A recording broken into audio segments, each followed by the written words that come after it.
She said, but I was working with someone this morning, and she said, "Well, I'm writing this story, but as I'm working on it, I'm just wondering, do you think anyone's going to like it?" And I was like, it's like wagging the dog, you know. It's like when you're raising a child, you know, or if you've got, it's like you've got this like friend that you're working with in this creation. You're making something, and it's this really amazing thing, and you're part of its creation, and like when you go to a party, you're just really excited to introduce it to people. It's like you've got this great gift that you get to share. And some people are going to really like this thing, and some people are not. But you don't create it. Like, I know it's so opposite from how we've been trained because in this world of marketing and selling and consumerism, it's like we have it so backwards. We're like, will you buy what I have to give? And if so, then I'll make it. I mean, it's like mind boggling. I wonder how many extraordinarily genius things have not been created in our time because no one thinks that someone will buy them. So I appreciate, Andreas, in terms of you saying about what it is to be a doula to this magical process, because it's a mighty role to be, um, not mighty, but it's an honorable position to stand at the threshold of creation right now and stand outside of the world of consumerism. And that's what we're doing right now. We're coming back the to story as a sacred art. What is it to be in relationship to story as a sacred art? And what I understand about story is that it brings us back to the most ancient, oldest technologies on Earth, and it teaches us how to be good humans. Everything in the course of learning how to create story and share story, you learn everything about how to be a good human. Um, Hello, Nicole from California, and Carmel from Carmel, UK. That's what cool. And Aria from Berkeley to Berlin. Oh, you moved from Berkeley to Berlin. And from Los Angeles. I live in Topanga Canyon and am doing an event on the 30th and on the 23rd there. I'll talk to you guys about that. Catherine is here. Lovely to be here from British Columbia. Hello, Mary from Michigan. I can't say hi to everybody. I'm just seeing all of you. I'm just picking up any questions. Jules is saying how to connect authentically to voice versus other habitualized persona voices. That's such a great question, Jules. If I don't catch that by the end, we'll catch it somewhere along here. And Deborah's saying, I'm feeling very challenged this past couple of months, finally beginning to see the times of fertilization for enhanced creative process. Right. It's kind of hard to create in the middle of chaos, but as storytellers and as creators, we can. I'm going to invite you to place your feet on the earth. And, it's funny, I said the earth, and probably we're all sitting inside. So I invite you to actually look down and really take in what is your feet? What are your feet resting on right now? And really look at the floor and not just be at the floor of your home, but what is the story of this? We're going to start right here. What is the story of what is holding you right now? And so maybe it's a rug, maybe it's cement, maybe it's wood, maybe it's plastic. And just for a moment, connecting into the journey that this material has gone on to hold you today. You're in this great collaboration of being and becoming, and just imagining what was the natural resource that it was initially connected to. And perhaps you can even imagine it back there. Perhaps you can imagine it in its wholeness. And so you might want to close your eyes. And imagining the wholeness of this resource, perhaps it was a tree. Perhaps it was oil nestled deep in the earth. Perhaps it was fibers of a great grass.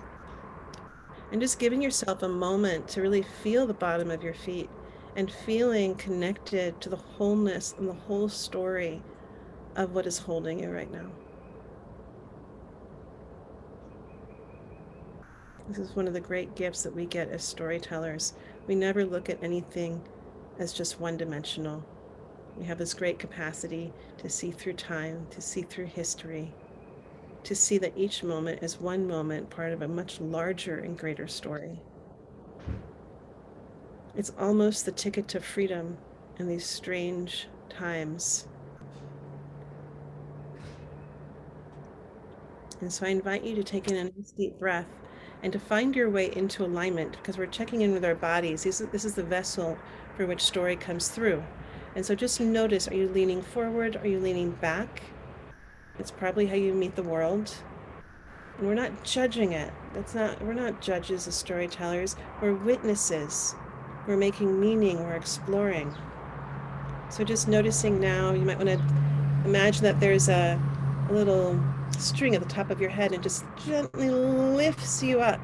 And all of a sudden you lift up. If we've been sitting in front of a computer, it's so easy to slouch. As we lift up, allowing those core muscles to engage, bringing your shoulders back. And you're like, I thought I went to a storytelling class, now I'm in a bit of a yoga class, but we're just saying hi to this vessel, to this body. What happens when you open your shoulders? Does that feel good to have that heart so open, exposed? Or is that not actually the right alignment for you?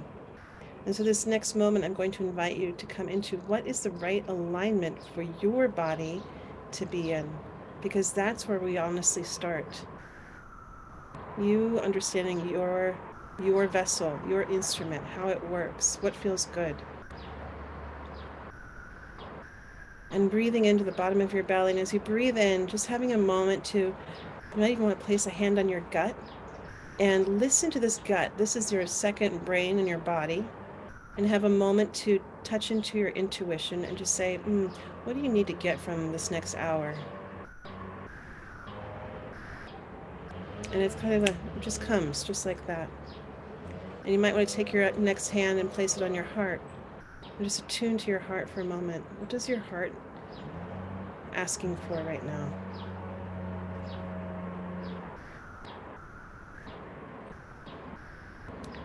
And then attuning to your third eye, your intuition. What is your intuition asking? What does your intuition say that is why you're here right now? One of the first questions I ask all storytellers is, what are you in service to? What are you in service to? Are you in service to love? Are you in service to connection? Are you in service to thriving? Are you in service to healing the planet? Are you in service to your family? To belonging? As this amplifies that in your system, and those stories that are aligned with you, we already mentioned that they're kind of live spirits, these live energies will come to you. The more clarity you have. A lot of times we find this clarity through practice. I'm going to ask you to consider for a moment, why are you, like we're getting a why are you here? And are you one of those people where the stories of our time are knocking on your door and are saying, tell me? Are you called to carry the old stories forward? Or is there something inside of you that's really yearning, that's like banging around saying, it's my turn, I need to get out, driving you a little crazy? Allie's got that going on. I can tell, I recognize that smile. I'm going to hand you a quote. My cousin Helen, who is in her 90s now, was in the Warsaw Ghetto during World War II. She and a bunch of girls in the ghetto had to do sewing each day. And if you were found with a book, it was an automatic death penalty. She had gotten hold of a copy of Gone with the Wind, and she would take 3 hours out of her sleeping time each night to read. And then, during the hour or so, when they were sewing the next day, she would tell them all the story. These girls were risking certain death for a story. And when she told me that story herself, it actually made what I do feel more important. Because giving people stories is not a luxury. It's actually one of the things that you live and die for. That quote is by Neil Gaiman. So here's what we're into for the next 45 minutes. I'm going to introduce you to the storytelling, the landscape of storytelling as a sacred art form. So we're going to be looking at it through this lens. We're going to talk about what is a story, and we're going to talk about the distinction between what is a sacred story. We're going to talk a little bit about what is dreaming, what is vision, what is fantasy. And, one of the reasons why I do these classes is to get to introduce you also to the School of Sacred Storytelling. and that we do have some classes that are coming up. And so I'll also be telling you about that. And what I like is I love these to be really interactive. The great secret, the great secret about storytelling is that you often think that it's all about the person that's on the stage. And I can't say if there's anything that I want to demystify as fast as possible is how untrue that is. That stories come alive in the listeners, and that the listeners are actually calling out the story. And it's one of the reasons why I ask you. I just engaged an immediate technique that I use during all storytelling events, which I ask people to tend to themselves. What in you needs to be spoken to? What in you is asking to be tended to? And can we do that together through this extraordinary alchemical process of talking story? So please don't think that listening is a passive role. It's not. And I also want to just point out, even in our greater world, when we look at the news, when we look at the conspiracy theories, when we look at all of this, I honestly don't care where you are in all the politics. I care about what story are you living in and what role are you playing in that story. And what I understand is that people don't understand how powerful they are because as listeners, because no story can exist without your listening and without your willing to give it the fertile ground of your body, of your heart, of your voice, of repeating it. So I really invite you to look around and understand how powerful you are. I'm not saying ignore injustice because it's not convenient to look at. That's not the message I'm saying over here. But I am saying understand how powerful you are as a listener. And so I'm also going to say, I love it when people participate. So if something emerges, I'm going to ask questions. They're real questions. And I will really ask, and you can answer them either through chat or by raising your hand. And oh gosh, you're just quoting one of my favorite authors on the planet, Leslie Mormon Silko. We are all old stories, whether we know the stories or not.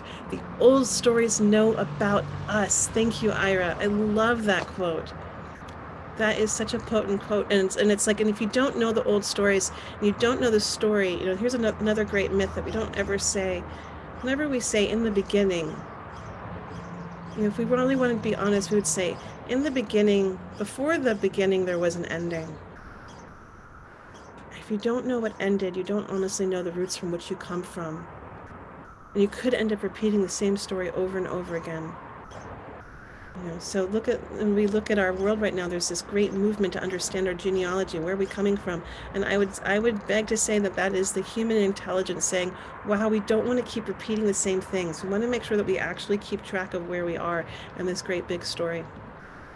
So just a little bit about me, and then we're going to go into even more. And for those of you who've been around, you guys some of you have heard this class a couple of times. I'm telling a new story. I'm doing it in a different way. And it's still pretty new for me. So you might say that the arrival of my spirit called my parents to live on the land. They were native New Yorkers, and they had done a walkabout around the planet, and they were traveling through Africa when I came into conception. And they were part of that Back to the Land movement, and I got to really receive the gift of that because I grew up on a 40-acre farm, and I grew up in a time when kids were allowed to roam wild, and I got to hang out with trees and rivers and find bones on the rocks during the springtime, and my imagination was giving free liberty. Actually, it was like hired by my parents. It was my nanny. My imagination was my nanny. There was, many of you guys know what I'm talking about, right? Or gals. And so I had this real opportunity to really tap into my own creativity from a very young age. And I also got to learn at a very young age about the power of following one's truth. And that was given to me by my mother. When I was 2 years old, she realized that living on a farm with my father was not her path, and she moved back to New York City to follow her passion as an artist. And I moved between them for many, many years. And moving and being the new kid in town, I'm just going to say it like it is, it sucks. I don't know how many of you have gotten to have that experience. Yeah, Karen. And it's like it makes you resilient, it makes you strong, it makes you learn about communities, and it gives you a lot of gifts. It is an initiation of sorts, but not a chosen one. And I really found respite in books.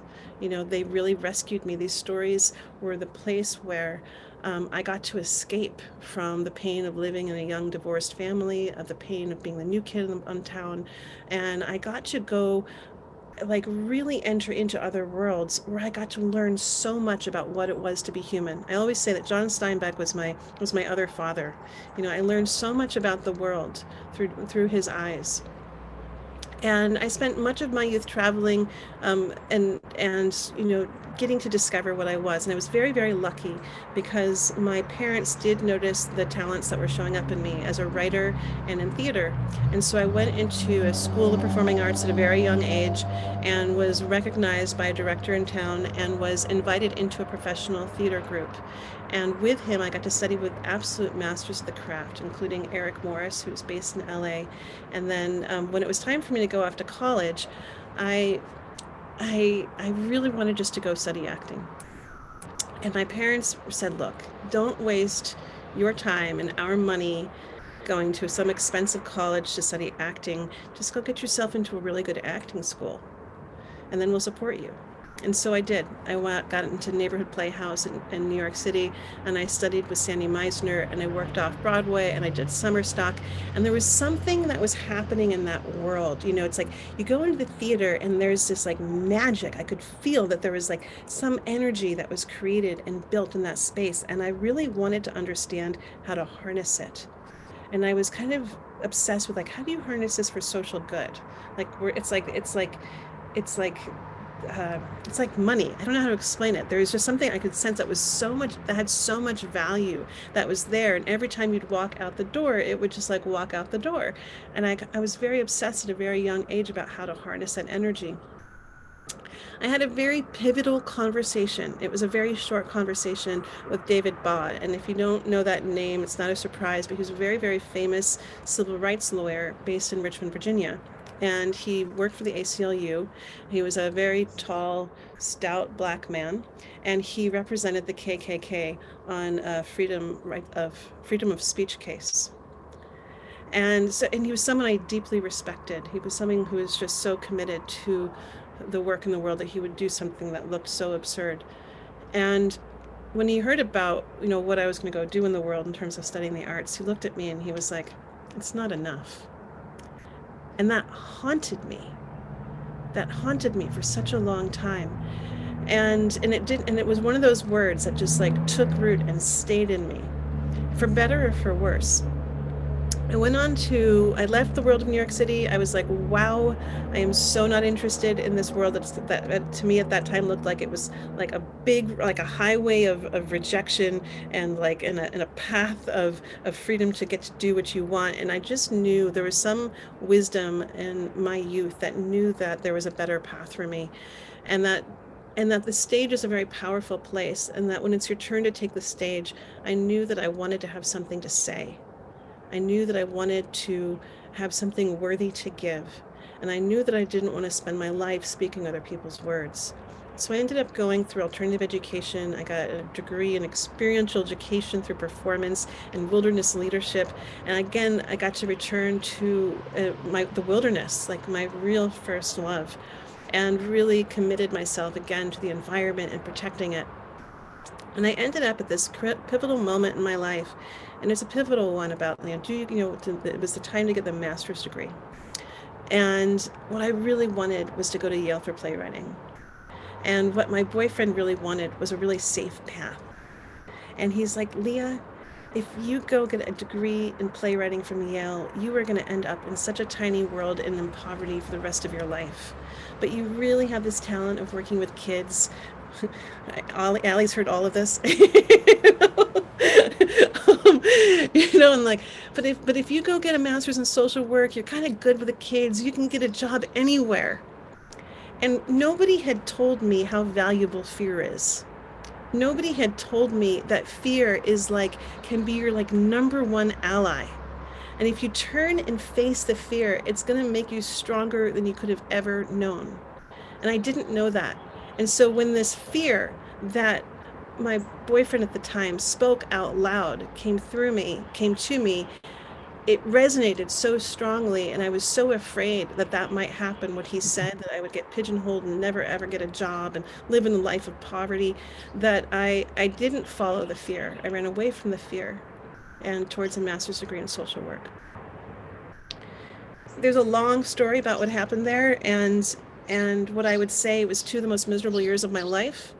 It was a great degree. I'm really grateful for it. It did catapult me into thinking about systems and the big stories and greater narratives and how we're all connected and what really happens in social change. And so I'm so grateful for that. But I was in this moment where I was following that voice of do the safe thing, do what's right, and I had been offered an interview at this private girls' Catholic school. And I was sitting there and I was thinking, if I take this job, it's going to kill me. And I placed my hand on my neck, and in that moment, at that thought, I felt a tumor, and it had grown overnight. And that catapulted me into one of the next great initiations of my life, which was dealing with and confronting cancer. And in that experience, I was told that there was a good chance that I could lose my voice. And there's nothing quite like being told you could lose something to give you the gift of knowing whether or not you value it or not. And I really valued my voice. And so when I came out of that experience, and when I did have my voice intact, and when I got my life back in order, there was no decisions to be made. I was very clear. I started my first nonprofit, which was called the Performance Initiative, and it was committed to utilizing the arts for social change. And the first great big thing that we did was we created a piece called Engaged, and we brought together documentary filmmakers and politicians and young people to talk about what's going on with political life and youth. And I really, again, came to this big question of like, how do you use that energy? How do you use that energy? And this ended up coming to the place of theater was great, but I wanted to have greater impact. And I want to ask you that, like, why do you want to tell stories? This is a question I'm going to ask you. Why do you want to tell your stories? For me, it was impact, but that's not everybody's stories. That doesn't, like, my story is not your story, but my story is your story. But I want you to really get to, it could be the pure pleasure and joy that comes with the creative process. That answer is great. Just want you to know that, whatever your truth is. For me, it was impact, and I ended up with this real clear vision. I knew I wanted to play a role in healing the planet. And I thought that in order to do that, it had to look a certain way. And that led me to working with Al Gore and producing the Green Channel at his television network. And there I was, right in the center of the beast around climate change. And I got to see, and I got to learn something very pivotal, which is that good intentions are not enough. There are a lot of good people with really great intentions, really trying to do the good work. And I would say the climate narrative that we have right now is one of the most dangerous and destructive stories in the most subtlest of ways. And the first hint that I'll drop in is, how on earth did we come up with a story that change is the bad guy, when change is the most inherent essence, nature of our planet? It's a strange, strange thing, and I invite you to look at that. I'm not saying that we want it to change at the rapid pace that it is, but as a meta-narrative about how we create relationship with this planet, I invite you to question that one. So while I was there, I was looking at all the data about what people look at, and I'm doing like the hard science, and I'm teaching people about climate change, and I'm interviewing policymakers, and then I'm interviewing the dancing penguins from 360, and I'm interviewing Roz Savage, this amazing woman who rode solo across the oceans to raise awareness about plastics. And you guys know what people were interested in. They were interested in the dancing penguins and Roz Savage. It was fascinating. And I got to it, this whole experience liberated me. And it gave me the gift of saying, you know what, news and information, people don't need more information to create change. They actually need story. They need to be brought back to the roots of story. And that led me down a journey of listening to a great big story that was coming to me. And it gave me permission to be in the truth of who I am. And I feel like that's one of the great questions of this time is like, what is the truth of who you are? And, we hear from the greats of Michael Meade that if each of us could just be so honest about the true gift that we have to give to these times. And it's tricky, right? Because we have to somehow escape the narrative that there only certain roles are valuable. So I'm going to invite you right now to really think about that. I see a lot of nodding heads, right? And it's been a big, strong, powerful, story that is like certain roles are valuable and certain roles aren't. And if your gift doesn't fit into that peg, look, I'm holding a peg, then darn. So that's when we're talking about story, being able to spot a story and put on your sacred storyteller goggles is one of the most amazing things you can do. I think of it like snorkeling. If you go into the ocean without goggles on, your eyes are closed. I don't know about you, but it scares the dickens out of me. All I can do is think about there's sharks out there, there's big things out there. I don't know where the bottom is, and like kind of like I'm in this constant state of I don't know what's in front of me. But if I put the goggles on, all of a sudden I can see through everything, and I can relax and I can enjoy and I can choose where I can go and I can enjoy the view. And I think of sacred storytelling goggles just like that. And it's the goggles through our consciousness.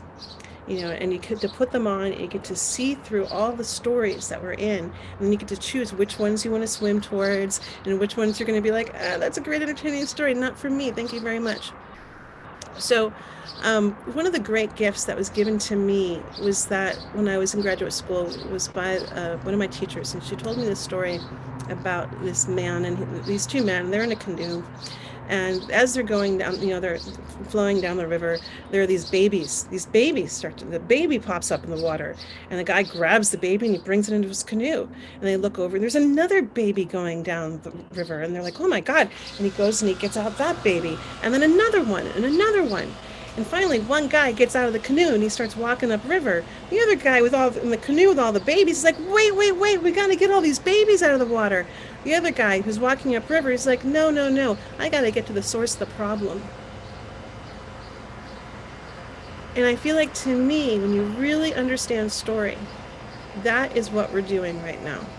Every time we tell a story, we get to give a hint of what is the source. What is the source of what we're working with right now?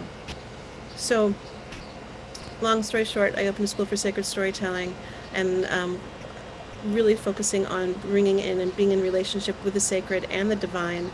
And I'm not going to go on any further about that part of my story, but that is the unique part that I really do bring to the form of sacred storytelling, is understanding how is this a relationship with the divine, with the earth, with community, with culture. And when we weave all these things together into the experience of telling a story, it enhances our experience of being human. And I said that before, it's like everything you need to learn about how to be a good human comes through the experience of telling a story. We learn how to listen to each other. We learn how to have compassion and empathy. We learn how to give our gifts. And then we get to be part of this kind of bizarre, amazing technology of entering into a field of consciousness together. It's where more change has happened, is through story.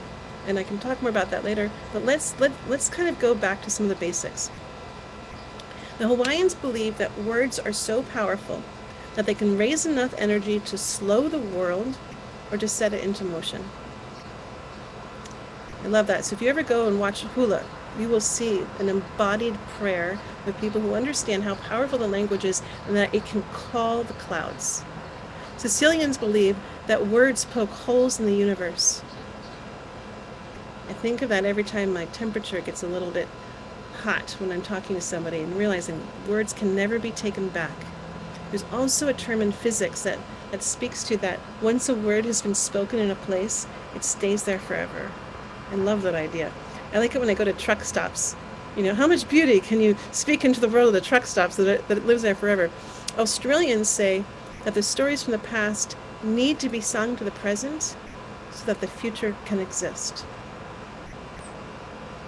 And all the ancient religions agree that the world was sung, spoken, and chanted into existence. Don is on board with that. It's like what, and one of the things that blows my mind about that is that it's like one of the most ancient wisdom teachings we have about humans' unique role on this planet. So if we enter into a mythos, take a mythic perspective, we're like, wow, Are we on a dreaming planet? We know about Jupiter and Saturn's and Mars' influence on us. Where's our creation story about the Earth's influence on the rest of the universe? And we have this thing that no one else can do, where we can bring our dreams into this place and bring them into matter. And humans play the unique role of doing that. We are creators. I am, in so much language, means a God. And so when you say that, I just want to invite you into this idea of really examining what stories are in your world that tell you that you don't deserve to be here, or that humans are bad for the planet. And anytime we start to hear those narratives, I invite you to question them and to wonder, is it that humans shouldn't be here, or is that we just haven't learned how to be conscious creators? And to me, this is about learning about how to be a conscious creator. You know what? I'm so sorry. The traffic noise is coming from me, and I can move inside. Is it really distracting? It is. I can move. Check this out. Okay. So let's get into it. What's a story? Great. What is a story?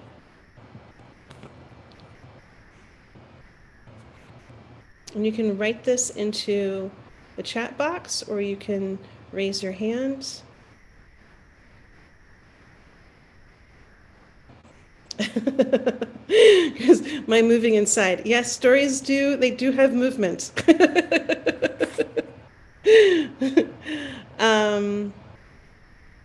Donna's saying a story is the telling of something happening.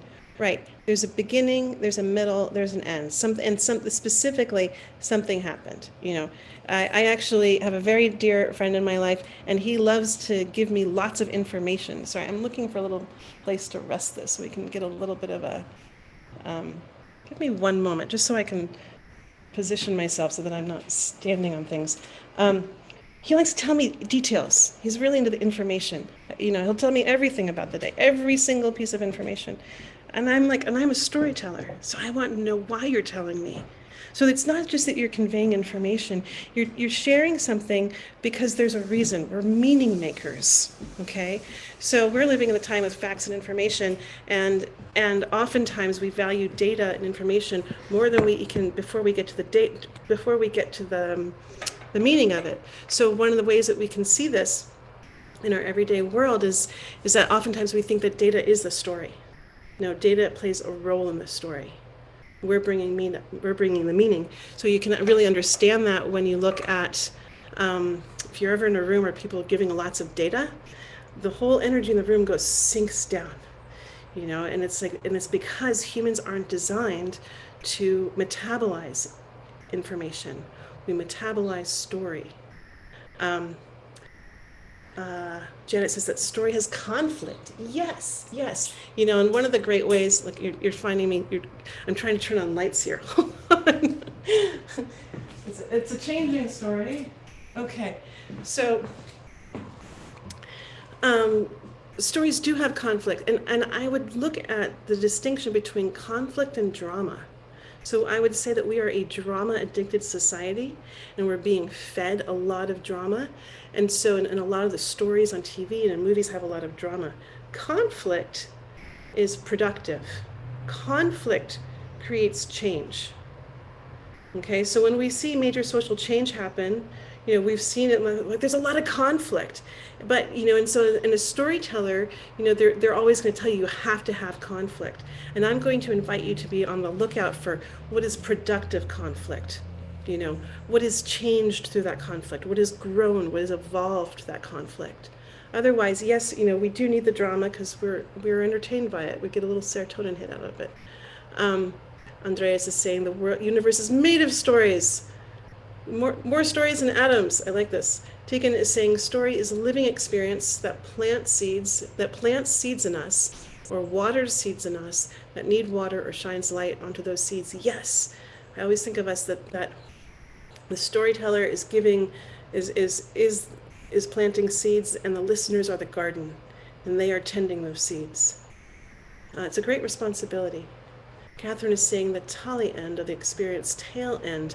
You know, Stephen Jenkinson, who is one of my um, absolute heroes and wisdom keepers of this time, talks about that um, tail is come the same word as tally, which comes from arithmetic. And the connection, if you follow the etymology, a tale, it's that there's an arithmetic, there's a rhythm in story. And if you follow the language, it tells you all of this. It's a much more beautiful quote that he says, but I really appreciate that. Daisy is saying that story to me is a subdued, defiant voice within desperately needs a window out. Okay. Daisy, you need to tell your story. You know, and this is what I love. She's like, you know, what I'm hearing is like there's a defiance and it's subdued and there's so much, you know, conflict in there, right? That's great, you know. And I really think that sometimes when you're feeling agitated, when you feel that, you know, that creative impulse can go in a couple of different directions. One of them is it can be incredibly life force giving. When I was 16, my best friend in high school committed suicide. It was the most devastating thing that had ever happened to me in my life. And I went to my one place that was my respite, which was writing. And I wrote a play. And that was my way of facing and being alive with that grief and trying to make sense of something that makes no sense. And that play actually ended up getting produced on a professional playwriting festival. And that's when I learned the responsibility of storytelling, because what you put out comes back. So I shared my grief, and then I became that person that listens to other people's grief. And it can be a gift when we share something, because when we share something that comes from the bowels of our honesty and our truth, it wakes that truth in other people. It can be life force giving. So in that devastating moment, that play was my life force giving act. But I also feel like if we don't act on that thing that's trying to come out of us, it can cause a depression. You know, it can. And so I really encourage you, like when you feel that defiance, Stacey, to like start writing, you know, every day, every morning, just get up and start writing. And what you're here to tell will reveal itself. Jennifer, and you might already know, I don't want to make any assumption that you don't know. Jennifer is saying a story is a journey, yes, and that Ali is saying it has transformation. Some of them do. You know, and what I like to do is I like to approach them very humbly, as if like they're here to teach me. I don't know what their job is. You know, as people in the Western culture, especially, you know, being a product of United States media, I'm so used to beginning, middles, and ends, and everything happens and everything's tied up, and I know everything, blah, blah, blah, blah, right? Oh my gosh, when you start reading indigenous stories, it is, you know, actually from Leslie Mormon Silko's books. If you read her book Storyteller, you're going to start to read some other stories from the Laguna tradition, and they're not neat and they're not pretty and they don't make sense. And my story itself would get all discombobulated, because one of the things those stories do is they make space for the mystery. They allow for mystery to be part of life. You know, so I say sometimes I don't know what stories do. Each story will tell me what it's here for, and I don't always know what it's here for until the end. Sometimes I did a storytelling ceremony at the after Donald Trump had gotten elected. And again, I'm all for actually different political views. I'm just going to speak to the group of community that I was with, and there was a very big upset in that community, and there was a lot of fear. And as a storyteller, I really realized that there was a moment to be with what was coming alive, and this new story just came barreling through, and she wanted to be told. And each story tells me what it wants and how it wants to be presented. And when I do story ceremonies, we sit in a circle, and I create what I call as a Toto, we're not in Kansas anymore moment, meaning that we prepare the listeners. They come in, they're greeted, they're looked in the eye, they're invited into circle, or invited into a reception of receiving. And oftentimes I would often bring rose petals. I'm inviting beauty, I'm making them part of the living altar, and I would pour rose petals over them as I walked around the circle. But in this case, this story wanted to be grapes. No rose petals, it wanted me to serve grapes. And I was like, I don't get it. But it was so clear. Again, what was I doing? I was listening to the story, I was listening to the intuition. And the more experience I have in this, the less I understand why, the better off I am, because it means I'm listening and my ego isn't in charge. It means I'm really in relationship. You know, it's sort of like you're on a road trip with your friend, and they're like, we have to stop for ice cream. You're like, why? They just know, you know, anyway. But so it's not always about asking why. So you're like, okay, fine. So I gave grapes out, handed a grape to each person. And as we're in there and as we're coming together, I understood the genius in the story, where it wanted to start off with us tasting the sweetness in this moment and getting out of the story of fear that was taking over. You know, I could not have thought about that. I was not so clever, but the story was. And so that is an example to me of like how to be so humble as to listen to story. Um, Another way of looking at a story is that it's an operating system. It's an operating system that teaches you your belief systems, your values, and what's possible. So listen to the language. The language will never let you down. How we use the language, always look at how the language is being used or has been hijacked, but the language won't let you down. So what do we call television programming, right? So it's like now start looking at your stories, okay, like and how much they teach us and how much they lay the foundation for our belief system. So as storytellers, again, we get to have this superpowers of just noticing all the different stories, never having to send a blind eye, but having discernment about which ones we're going to give our extraordinary, powerful life force to. Um, so now we're going to start asking, what is a sacred story? What is a sacred story? I'm sorry I can't get to all these, but I'm also noticing the time, and I want to respect our relationship to time. What is sacred story? Bobby's saying to me, the story is the voice of my conscience. Yeah, the conscience of situational awareness. That is, it's like, it is this other voice that comes from another place. So, what's a sacred story? What's the distinction?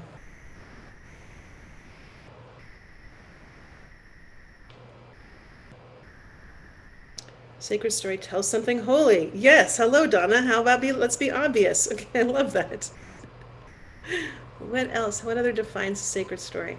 I'm going to let you guys keep considering this, and I'm going to jump into this. So part of the whole sacred story is part of it's a setup, and it's an unfortunate setup in terms of as soon as we employ the language sacred, by speaking to, I see the divine in you, I see the life force in you.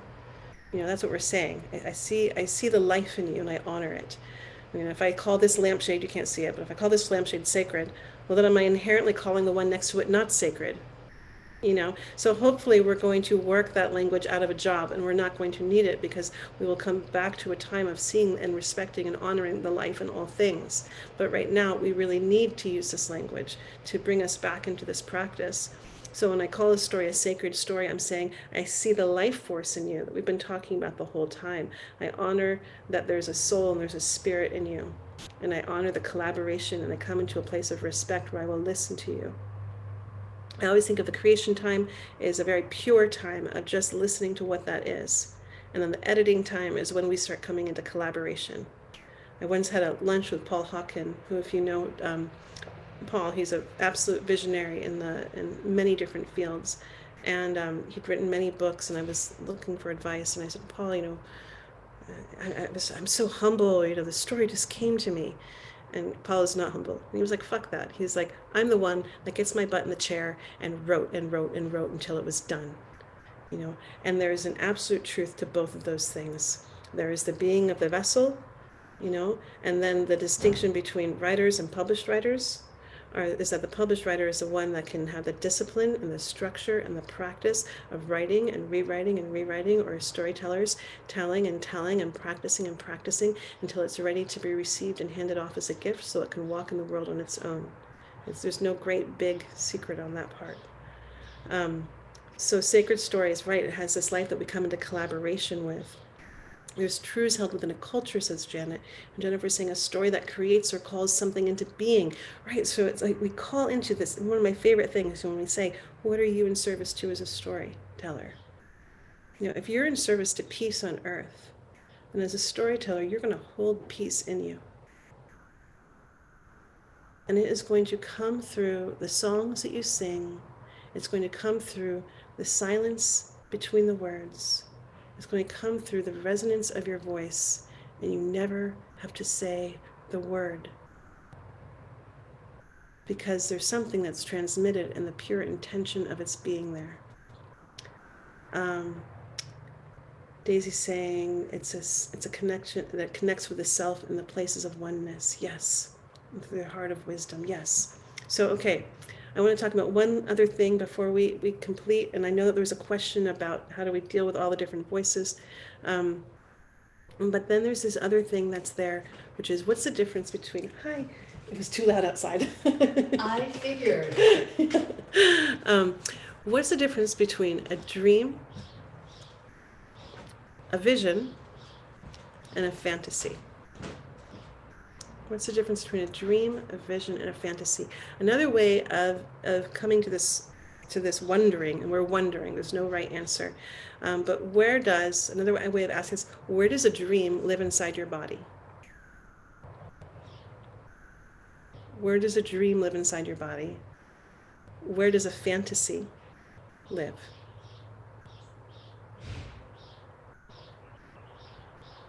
And where does a vision live?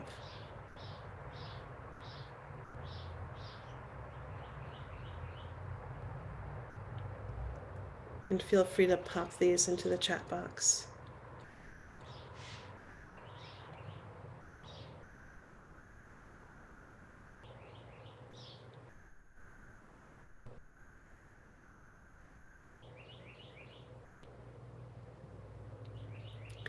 And what I'll say is that, Barbara saying your intention makes a difference. Absolutely. What I'll say is that a lot of times when I've talked to people, right, a dream lives in the mind, okay? I believe it originates from our consciousness, said Nisha. Carrie saying a vision pulls from the future. Okay, so you can feel it out in the future. A fantasy in the mind is in the mind, and vision and soul and dream is in your whole self. Tegan. Lucy saying, my dream lives in my guts, my fantasy in my mind, and my vision in my third eye. Great. Jennifer saying, dreams to me are another whole world completely. Right. And so I'm talking a little bit about, there are dreams. Isn't it amazing that dreams in our mind can be the same as that piece? But yeah, we're talking more like your daydreams. What I'm going to speak to is, right, like, what are the dreams for yourself? What's your dream for this planet? What's your dream for 5 years from now or 10 years from now? And what is the distinction between a vision? Some say a vision is given to us. A dream is ours. You choose your dreams. Right. So that kind of dream is in your heart, says Karen. Dreams are in my soul. So what I'm going to speak to is that, that dream, right? We hold the dreams inside. Most people will say, a lot of people will say, if you ask a lot, that it has something, it lives inside them. And a lot of people will say the vision is outside or it's given. And what I've done when I've done this and where I felt like, where's my fantasy? My fantasy's out there, it's way out there. So I've learned to be really careful. If my fantasy is to win the lottery, well, I should start making that a dream, because I don't actually believe in fantasies. That's something that I don't even believe in. So again, think about the language that we're using, So if you're dreaming of living on land like Mark was, then it's like, then now he's not, because now he's living the dream, but it's like there's something practical that comes with our dream, and there's something not, we don't think of practical in fantasies in terms of how the language is employed. So I mention this because now more than ever, I feel like our vision of our future couldn't be more important. What we're dreaming about the future couldn't be more important. And if we understand how powerful stories are, and if we understand how incredibly powerful we are as listeners and tenders of those stories, and how those affect your dreams and your visions, now I want you to wonder about, and we don't have too much time to do this as we did last time, but like considering what is in your dream of the future. And how are you holding that dream of the future? And how are you giving that voice? And could your dream of the future be one of the most powerful seeds you could plant in this time? Could that dream of the future be one of the largest, most incredible gifts that you give to your future generations? Could that be the gift that you leave behind? Maybe we're learning that the monuments are brought down. They'll be taken down. The cars are going to rust. The house will fall apart. but your dream, someone's dream of what's possible and what they do to make that happen and to create the path for others to follow into that world, that could be our greatest gift. And so, with that, I say that's the end of our class for today in terms of an introduction to sacred storytelling. I'm going to take some time now to talk about ways that we can continue to weave together as storytellers and as creators. And just so happens, shock and surprise, that the very next class that's coming up is called Vision Stories. And it's a 4-week online creative intensive that is designed to help you tell your stories. And we're particularly focusing on how to tell a vision story. And I love this. This class is unlike any other class to me, partly because I get to teach a very specific technique that other people can take into rooms, classrooms, parties, where you can co-create collectively a vision story with your friends and family and whoever you're with. I've taken this into so many different spaces, and it's changed the mood so quickly, and people have been so shocked by how brilliant they are about what it will take to get from here to there. And it's all through this process that engages your creativity. So you'll get to, in this class, you get to learn all the basics that come with storytelling in terms of building your confidence, really getting practice, sharing your voice, sharing your perspective, the environment, and maybe, oops, I'm looking around for if we have, maybe Mark will tell you what it's like to be in these classes. Or Carrie might want to say a word or two about what it's like to be in these rooms. And one of the things that you get is right, and to be in a very supportive environment that is really committed to your greatness. So we're not in a critique, we're not in a graduate school critique room, and we are in a place where we're looking for each other's greatness, and we're really helping build each other's strengths and confidence in telling your stories. And then you're learning basic techniques in storytelling. How do you prepare your audience? How do you actually tell a story? How do you develop your own unique voice? So perhaps you're here actually to tell a different kind of story. There are other classes coming down the road that might be suited for that. But even in vision stories, you're going to learn all those basics, but you're going to learn something that I feel like isn't being taught. I haven't ever seen it taught anywhere else. And that's why I was so excited. I was like, we teach all these different kinds of storytelling, but who is actually, creating a place where a group of people can come together who actually practice the art and craft of creating vision stories. So that's why I was so excited for this, because I was like, oh my gosh, now is the time, seriously. So this class starts on Tuesday, and we meet from 10 a.m. to 12 p.m. Pacific time. So that's specific hours. I will say blatantly, coming live is the most fun way to come. Like, hands down, it's just more fun. You work in small groups. I'll never talk this much again. It is very interactive. And you also get to have a small group that you work with outside of class. And I've heard from people that that's actually one of the best parts, is that you really get to develop long-term relationships with people and community of like-mindedness. If that's something that you want, then we create the structure for that. Thank you, Carrie. Carrie's talking a little bit about what it's like to be in these classes. The other things, what are other things? There are a couple of really exciting bonuses that come with this class. One of them is you get access to the School for Sacred Storytelling library of past master teachers. So you get the full reward of all the different classes. Oh, Anita could also tell you what it's like to be there. I was looking for you. So you get to like over 40 hours of classes with people like Michael Mead, Stephen Jenkinson, Rachel Bagby, Carolyn Casey. I mean, it is like a treasure trove of learning that you get just by walking in the door to one of these classes. And then I give one other thing that's unique to this class, just because for this class you really are learning a specific technique for a specific kind of story. And then I also give you my book of 5 recipes for writing 5 different other kinds of stories. So you'll also, as a special gift, you'll get the recipe for medicine stories and vision stories and threshold stories and wisdom stories, all of it. So that comes as a special gift when you register and so you don't have to start for class to you don't have to start you don't have to wait for class to start. And if you just, well, that's great, I don't really want the wisdom stories, I don't want the vision stories class, but I want the library and I want the recipe book, you can go, you'll get an email in a couple of minutes, and I'll put some links up there, and you can get those on your own, and just have those, can get them out of our bookstore, so they're still available for you. If there's any questions, I'm happy to receive any questions. And if any alumni want to pop up and share what it's like, then please feel free to take the reins. Seeing people typing, so I'm waiting for your questions to come in. Hi, I'm gonna share a little bit.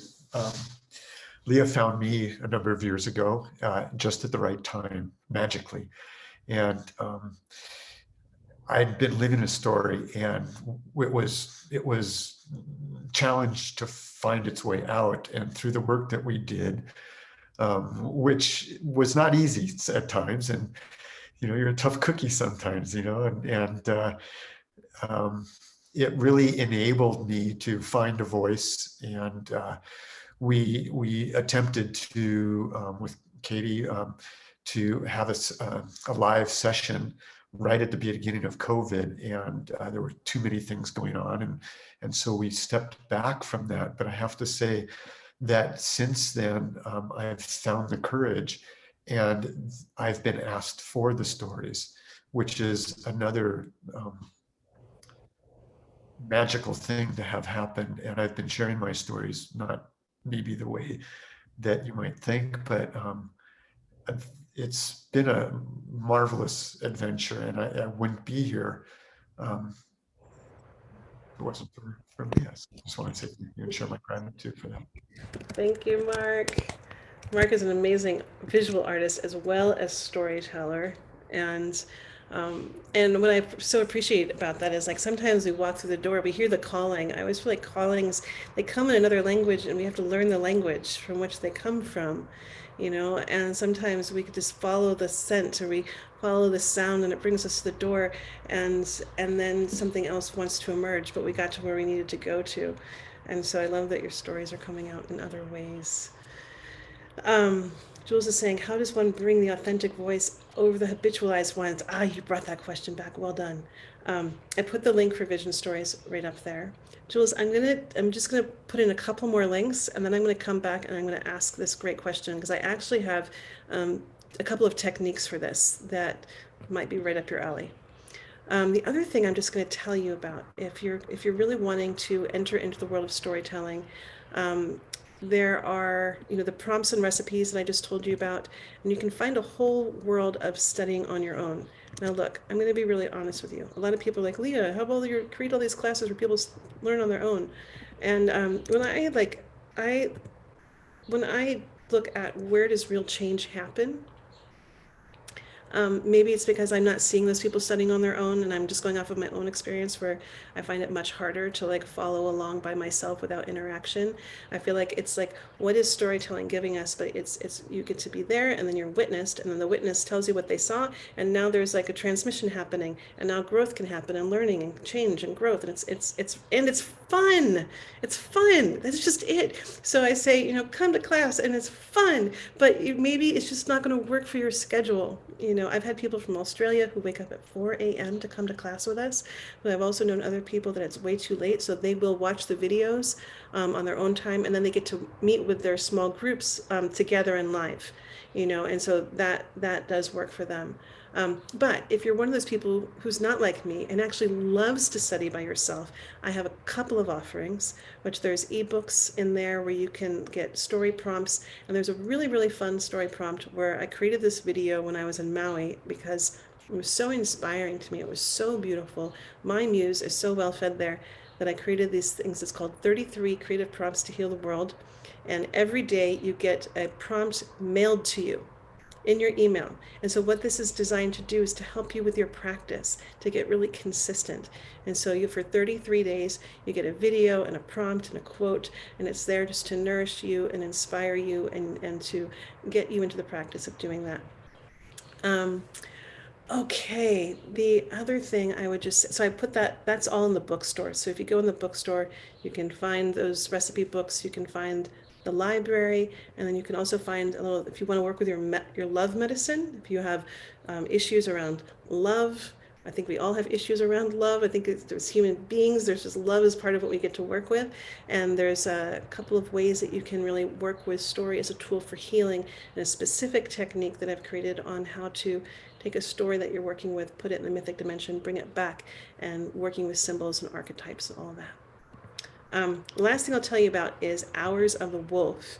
And these are story ceremonies.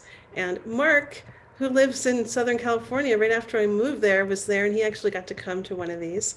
And but I have one online. So there's a couple in LA that are about to happen.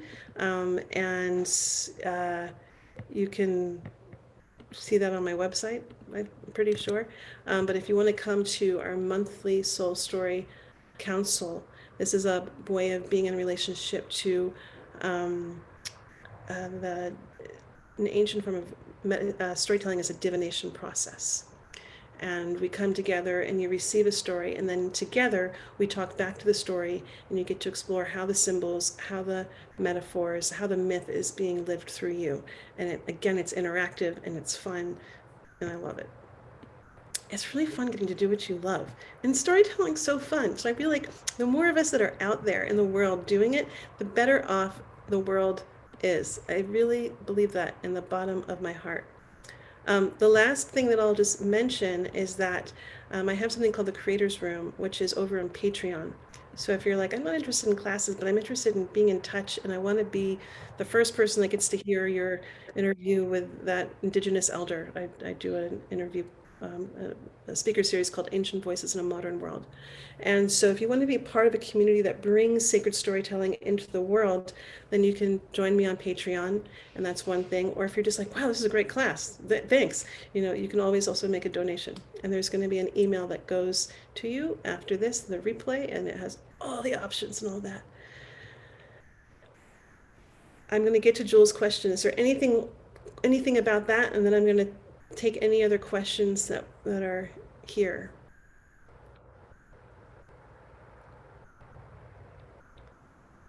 Okay. So Jules, you want to talk about, I gotta find your piece. How does one bring the authentic voice over the habitualized one? Okay, so here's what I'm gonna play with. Um, it goes a little bit like this. I think about a moment, we're going to talk about the habitualized voices. I don't know if this is exactly what you mean, but I'm going to try this and you're going to tell me if this is what you're speaking to or not. Think about a time when you get really triggered. This is just an easy way to figure this one out. When rage appears, when anger, or maybe your trigger brings you into depression or sadness, maybe that's the habitual, or maybe there's some whining that happens. Maybe you've got the complainer, and so just think about when these voices come into being.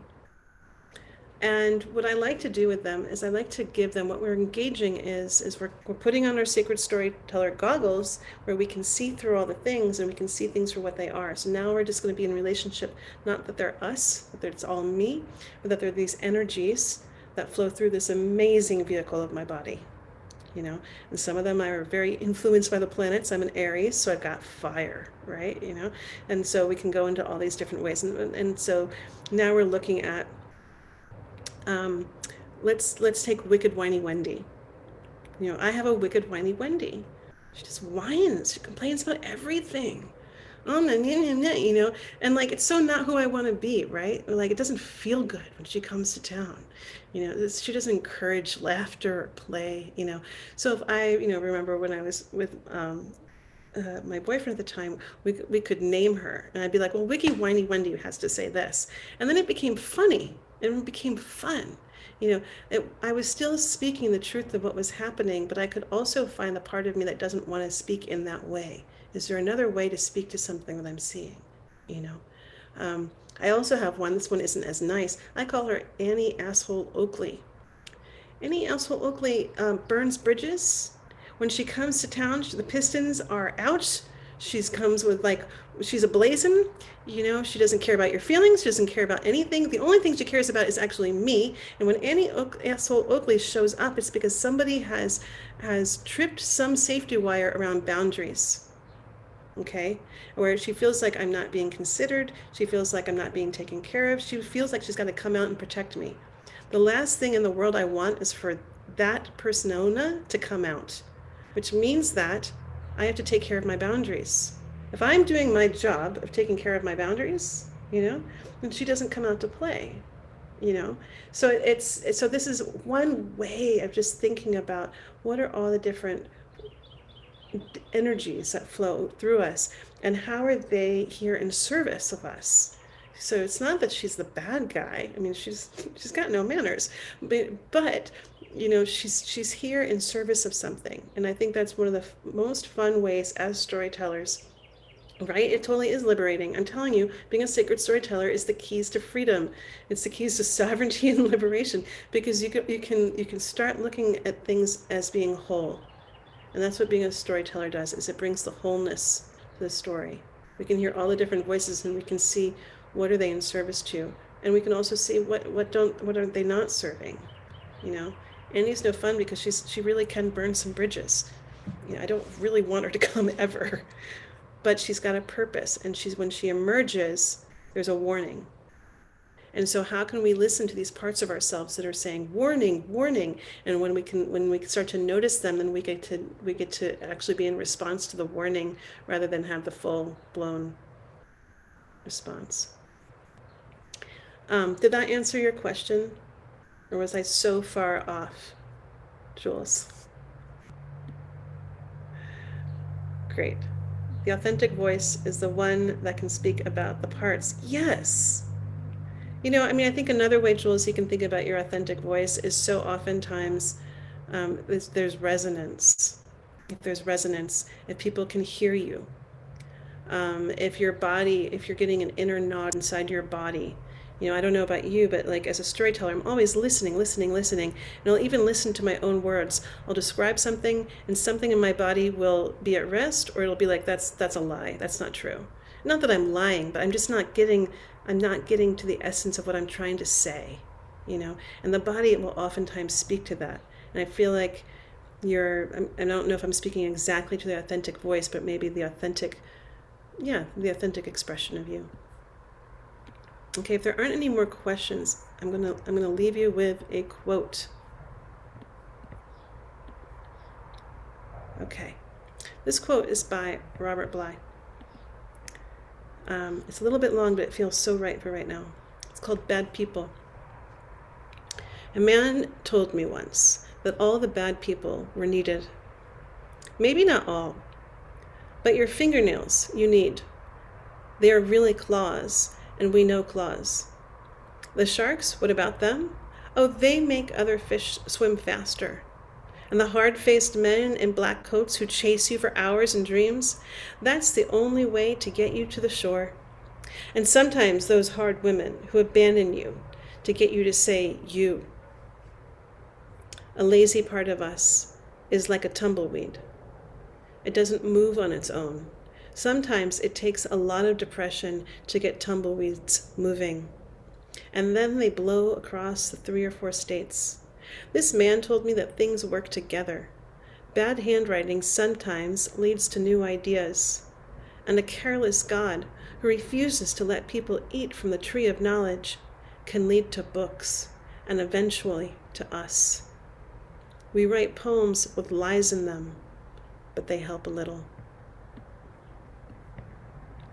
It's by Robert Bly.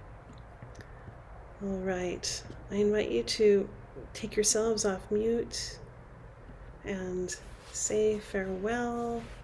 Have a good day. Pleasure to be with all of you.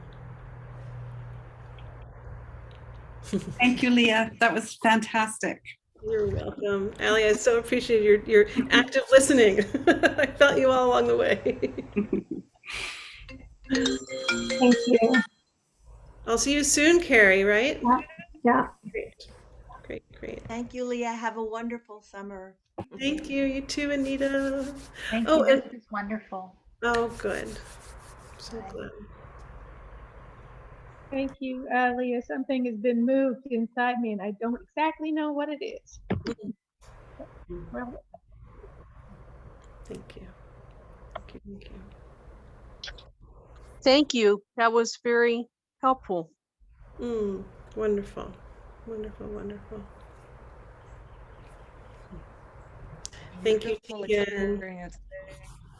Thank you so much. This is so profound. Mm, It's exactly what I needed. Thank you so much.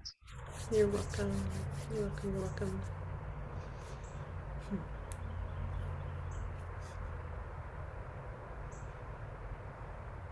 All right, I'm going to So- sign off now. Just got to say, sure, now that I've left Southern California, all these events are happening. In particular, the one with John, and that you're doing some kind of percussion thing. And I have to say that I spent a little time with John on a session that he did. And I found that by doing this, while I'm telling a story, has led me to a place of telling story with music now. Yeah, it's been lovely. Every Tuesday morning, actually, on Clubhouse, I seem to have found a place there. And yeah, it's been really fun. So I want you to please say thank you to John for me. I will. I will. I will. Okay. thank you, Leah. You're Great welcome. to be here again. Thank you. Good to see you too. All right. Take good care, all. And hopefully we'll see you one way or another. Okay. Bye.